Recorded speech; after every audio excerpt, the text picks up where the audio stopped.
That's okay. It's a great honor and privilege for me to be here today with Hollywood legend Jane Russell. It's also a privilege to be able to present her with the Common Ground Dove Award, which is exclusively designed for the International Advocates for Children. Jane, you have had a wonderful career, but also I think you're less known for what you did for kids because obviously you were a Hollywood legend and that shined, but very few people know that behind the scenes you were doing great things for kids, not only here in the United States but around the world. And you pioneered huge advocacy efforts. Well, it was a long time ago, and actually, my mother used to say, if the Lord wants you to go to work on something, he'll rub your nose in it. Right. And I sure got my nose rubbed in this. I had fallen off the path. My book was called My Path and My Detours, and I was making a detour, and I ended up having an abortion, and I almost died. And because of that, my husband and I never had any children. It was Bob Waterfield, who was the famous Ram quarterback. And I thought, well, everybody has children, for heaven's sake, so I'll have to adopt. And my first child came right along. There was no problem with that. Actually, she was born on my birthday. Right. And after I had her, I had 4 younger brothers, and I always wanted an older brother. So I said, I'm going to find a boy that's a year or 2 years old already, and then she'll have an older brother. Well, I went to the agency people, and they said, no, dear.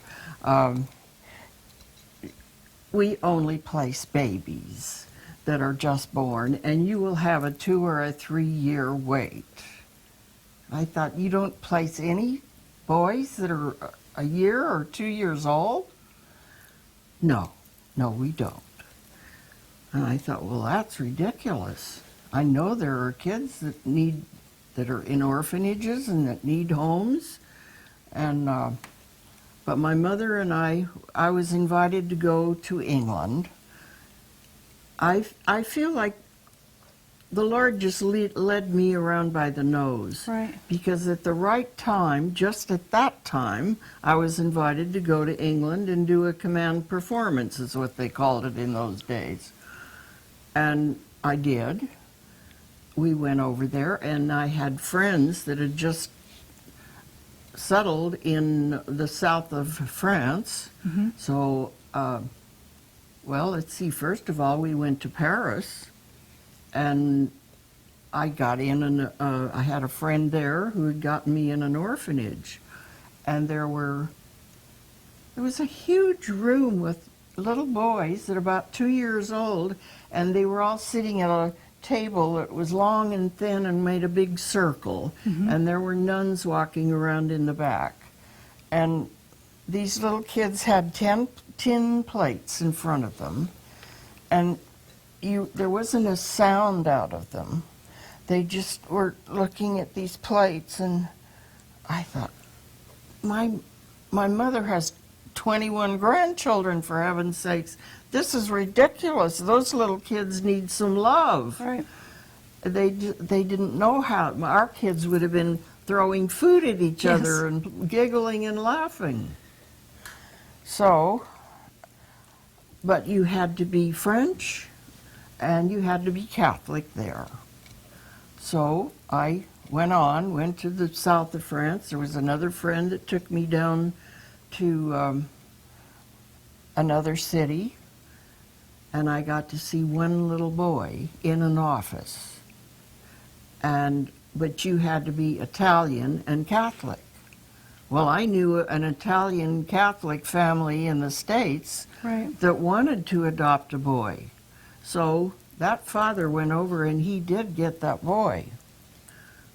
But then I got to go to Germany.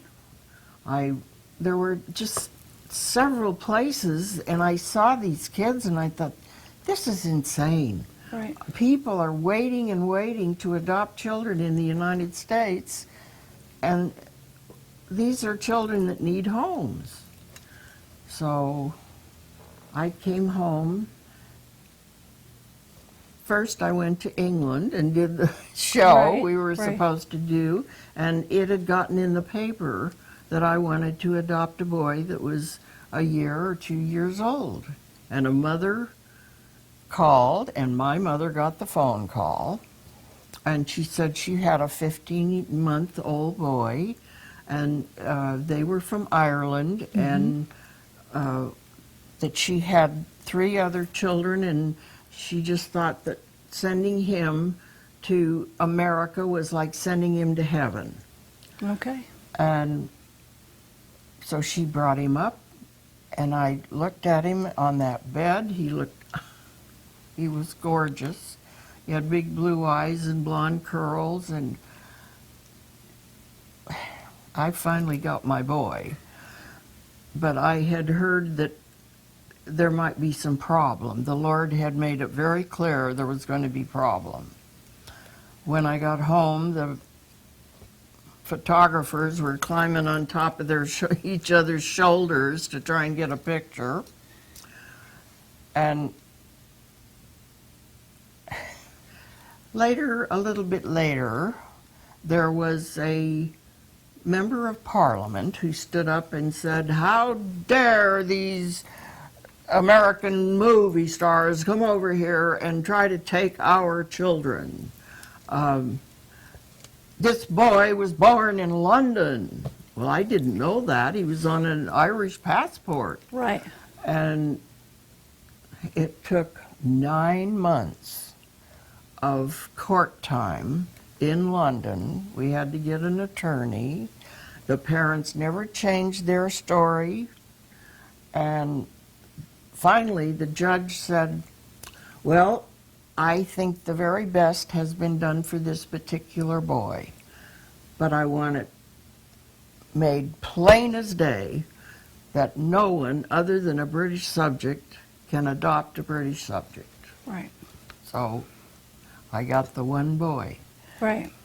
And we're still fighting those issues today, obviously, of ownership. Countries feel Oh, yeah. ownership to Yeah. children, even though children just need a loving, nurturing Right. home. But countries feel as though they need to keep them within their borders, these man-made jurisdictions that we've created. Yeah. And all this was in 1951. So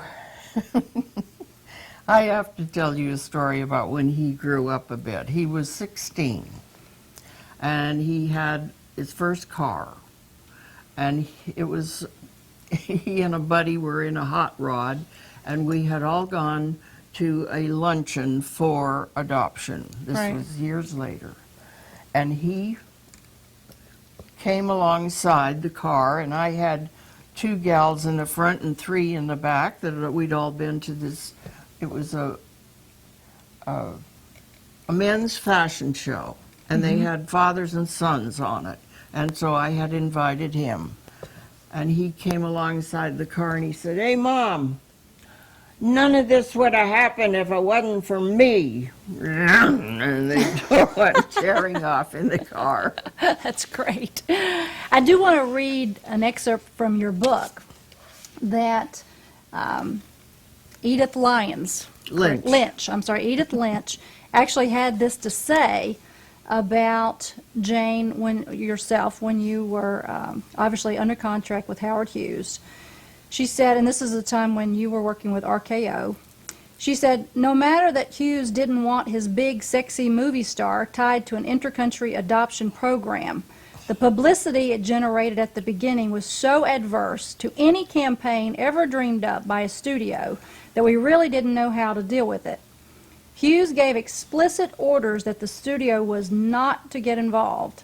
Jane persisted, maneuvered in her usual style, and we were eventually drawn in.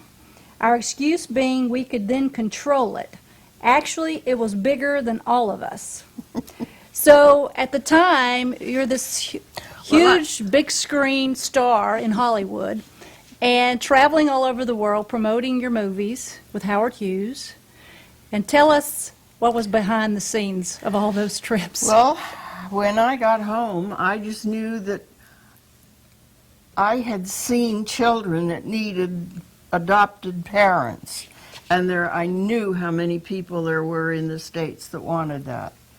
And I thought, there ought to be a way to bring those children into this country if they're not going to do anything in this country about older children. So I went to the State Department, and I was asking if there were, which countries had children and everything. They wrote letters back from the State Department, and they gave them all to me, and they said, we don't have any children available for adoption. So I thought, oh, well, and then I went across the street to the Children's Bureau, and I said, do you have a clue how many children there are in countries? No, we don't. She said, we know there are children, but we just don't have any message about that. So I just kept talking to people and trying to, I went to chapel, and Adrienne Booth, who was married to David Bryan, the actor, and she was an actress,